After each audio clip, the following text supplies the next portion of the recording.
সব কাম তাম শেষ কৰি গা পা ধুই খোৱাৰ আগতে অখিল গগৈ মই ফেচবুক লাইভ বিলাক চাওঁ কাৰোবাক জহনী বুলি গালি পাৰে কাৰোবাক কিবা বুলি গালি পাৰে ৰাতিটো ভাল টোপনি যায় গতিকে ৰিক্ৰিয়েশ্যনৰ কাৰণে আকৌ কয় এইবিলাক পাহৰি গলি নেকি অমুক কৰিলি নেকি বৰ্তমান ৰাতি কাৰোবাৰ যদি পৰিবাৰত কণ্ডল লাগিছে ল'ৰা ছোৱালী নিজৰ ভিতৰত কাজিয়া লাগিছে ক'ৰবাত অফিচত টেনশ্যন হৈছে ক'ৰবাত মালিকৰ লগত টেনশ্যন হৈছে ক'ৰবাত অফিচৰ বছৰ লগত টেনশ্যন হৈছে ক'ৰবাত ভায়েক ককায়েকৰ মাজত টেনশ্যন হৈছে বৰ্তমান অসমত আটাইতকৈ ডাঙৰ মেডিচিন হৈছে ৰাতি অখিল গগৈৰ ফেচবুক চোৱা আৰু মই নিজে চাওঁ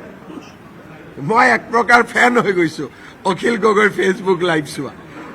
সিদিনাখন এটা গালি দিছে এই তোৰ নাম কি অমুক তই ক'ৰ পৰা ওলালি আকৌ হাঁহি দিয়ে হে কৰি হাঁহি দিয়ে